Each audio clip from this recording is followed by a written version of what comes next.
وأصحابه الميامين. رب اشرح لي صدري ويسر لي أمري واحلل عقدة من لساني يفقهوا قولي. ربي زدنا علما وارزقنا فهما بحق محمد وآله الطاهرين. بسم الله الرحمن الرحيم. قال الله تعالى في كتابه الكريم: والشمس وضحاها والقمر إذا تلاها والنهار إذا جلاها والليل إذا يغشاها والسماء وما بناها والأرض وما طحاها ونفس وما سواها فألهمها فجورها وتقواها قد أفلح من زكاها وقد خاب من دساها. Untuk malam ini kita akan membahas tentang jihadun nafs. Ini kajian yang insya Allah nanti akan berkesinambungan yaitu terkait dengan apa yang disampaikan oleh Imam Khomeini dalam buku Arba'un Haditsan. Akan tetapi kita akan baca tentang syarah yang ditulis oleh Said Kamal Khaydari. Akan tetapi sebelum memasuki kajian pokok tentang jihadun nafs, maka mungkin akan kita bahas beberapa masalah dan mungkin itu beberapa kali pertemuan tentang pengantar kajian tentang jihadun nafs. Baru saja kita membaca sebuah surat atau penggalan daripada surat Asy-Syams, yaitu ayat 1 sampai ayat 9. Di dalam ayat ini 1 sampai 9 ini memiliki beberapa hal yang sangat penting bagi manusia ketika kita ingin merenungkannya lebih jauh, yaitu di mana ayat Al-Quran ini memiliki perhatian sedemikian rupa tentang akhlak dan perilaku manusia untuk menjadi manusia yang sempurna. Barangkali yang pertama ada dalam ayat ini ada beberapa hal. Yang pertama adalah Allah Subhanahu wa Ta'ala memberikan sebuah jawaban yang sebelumnya didahului dengan sumpah. Allah Subhanahu wa Ta'ala memberi sumpah sedemikian rupa. Pertama bersumpah atas nama matahari, wasyamsi waduhaha, yakni demi matahari dan ketika dan cahayanya, wal qamari idza talaha, dan demi bulan yang apabila menyertai matahari, artinya setelah matahari kemudian ada bulan, wan nahari idza jallaha, dan siang hari ketika memunculkan cahayanya, wal laili idza yaghshaha, dan demi malam ketika menutupinya, was samai wa ma banaha, dan demi langit, kata Allah. Allah bersumpah demi langit dan apa yang menjadi pembinaannya atau binaannya, wal ardi wa ma tahaha, dan demi bumi dan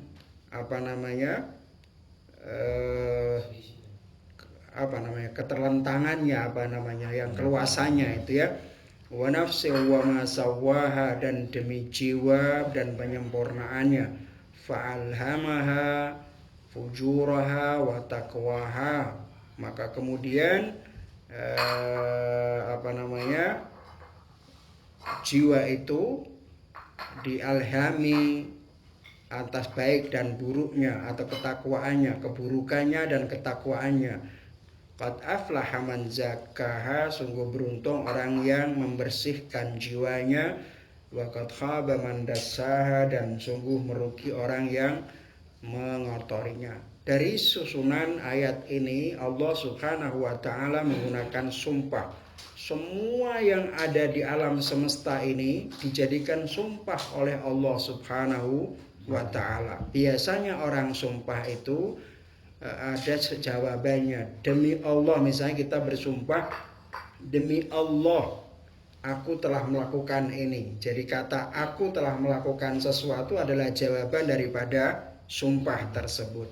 Nah, Allah Subhanahu wa taala ketika bersumpah dengan matahari, bulan, siang, malam dan semua yang ada di alam semesta ini, kemudian Allah memberikan sebuah jawaban dari sumpah itu, qad aflaha man zakkaha.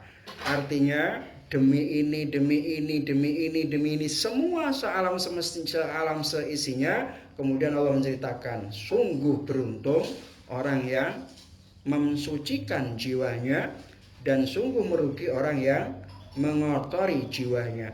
Kalimat qad aflaha man zakkaha wa qad khaba man dassaha adalah jawaban dari sumpah-sumpah yang Allah lakukan mulai dari matahari sampai semuanya ini tadi.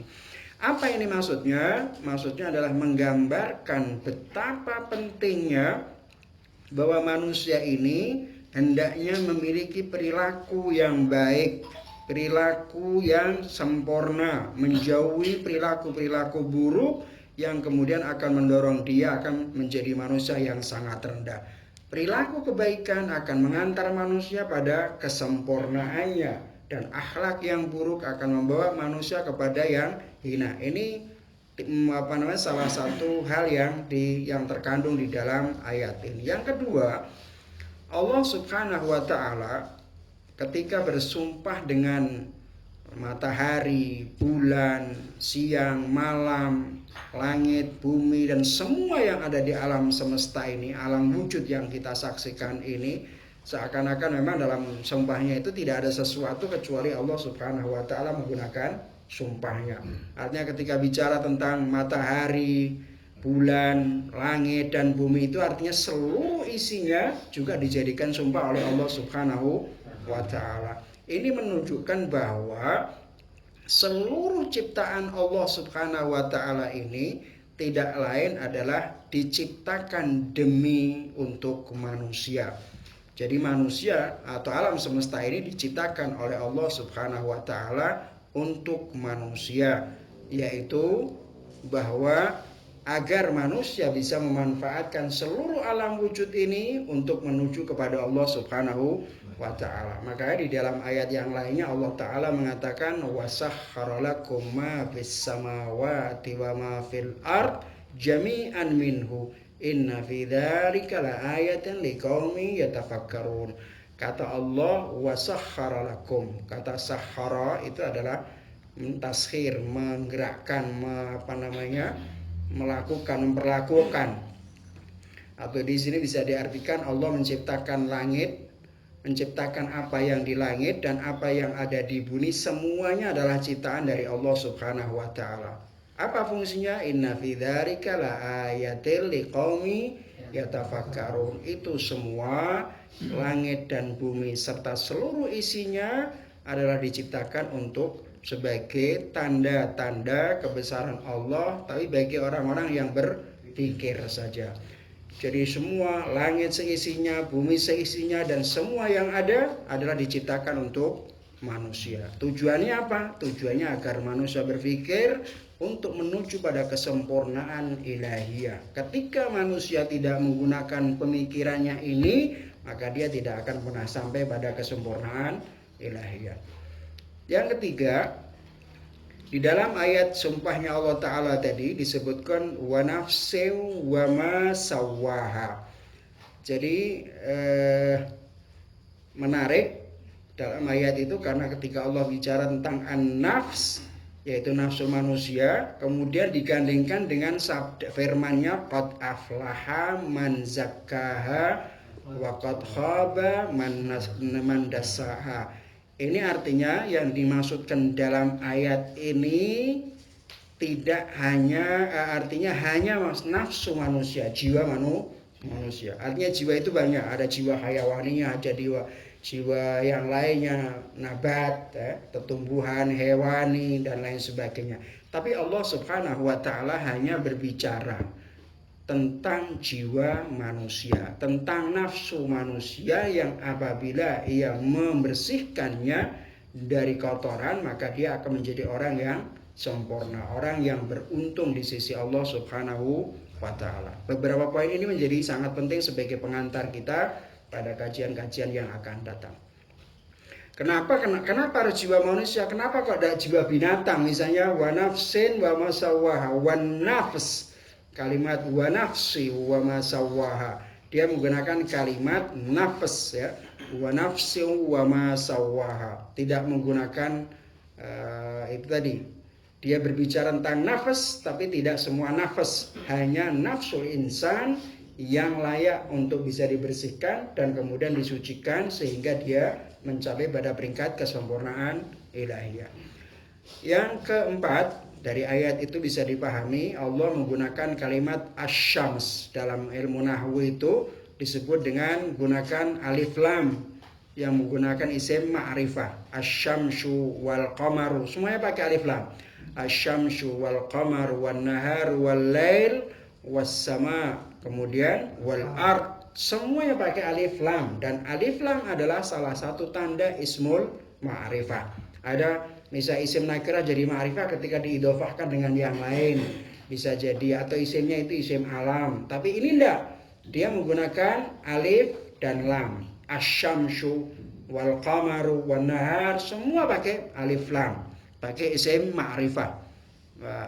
Tiba-tiba ketika Allah Ta'ala bersumpah dengan menggunakan jiwa, Allah tidak menggunakan alif lam, tidak menggunakan wan nafsi.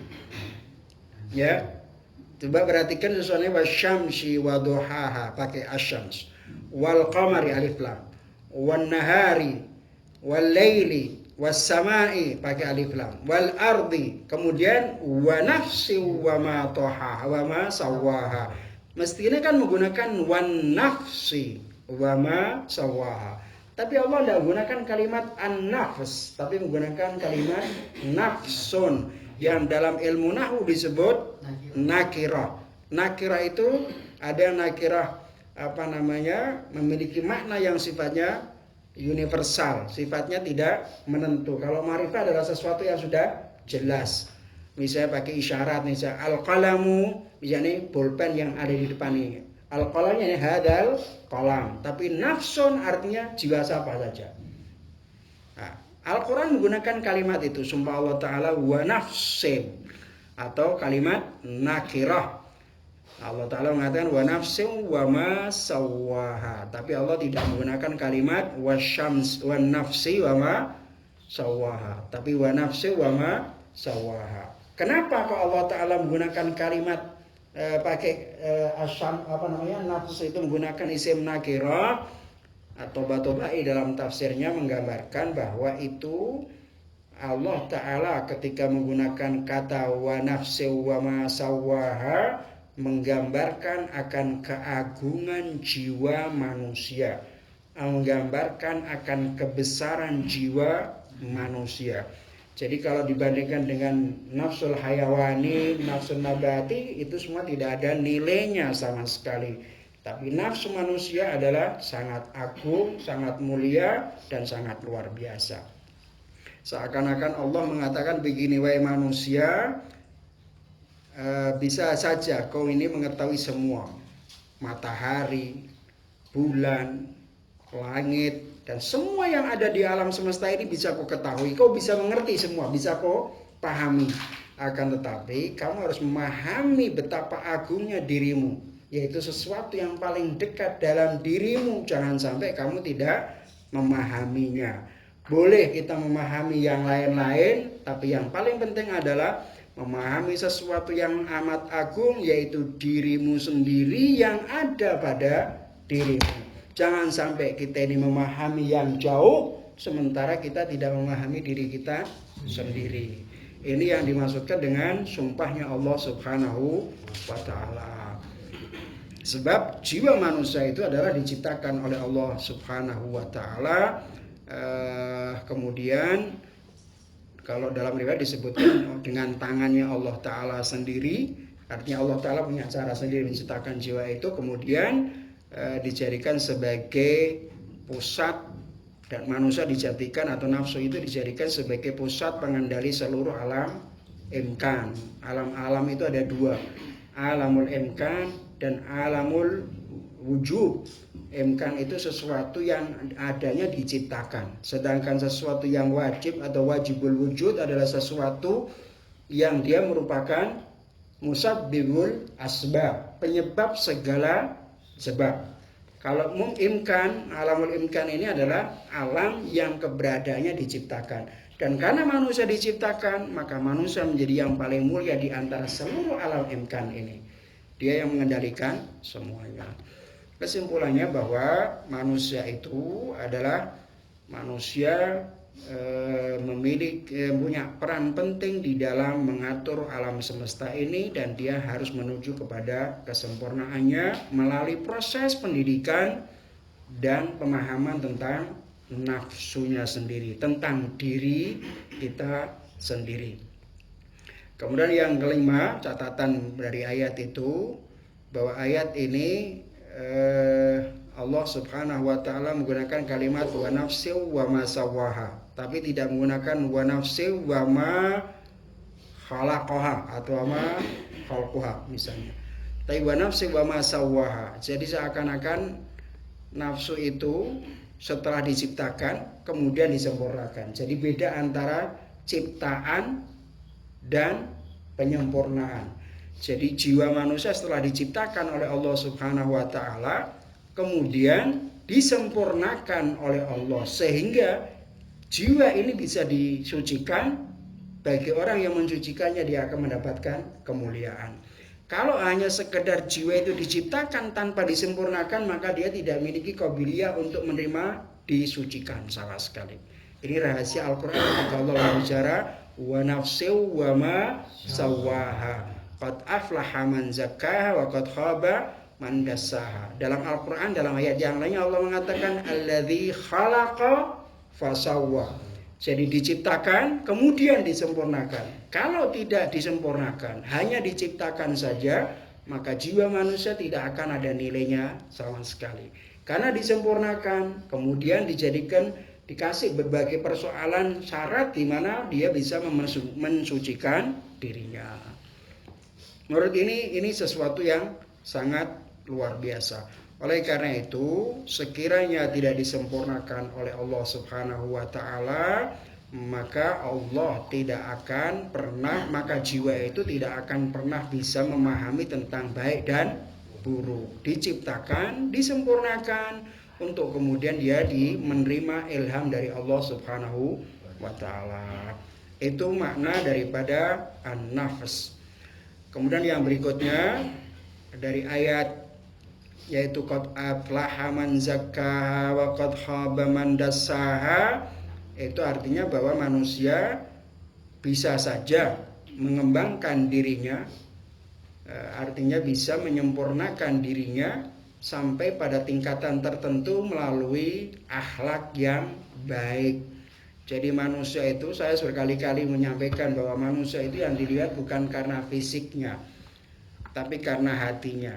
Kenapa hatinya? Karena semua tindakan manusia yang bisa kita saksikan sebenarnya adalah berasal daripada hatinya. Orang berucap, orang berbuat, dua-duanya berasal dari hati. Apa yang kau ucapkan itulah cerminan hatimu, dan apa yang kau lakukan itulah juga yang tersimpan, sesuatu yang tersimpan di dalam hatimu. Nah, kita bisa melihat orang ini mulia ataukah tidak, baik ataukah tidak, bisa dilihat dari sisi perilakunya.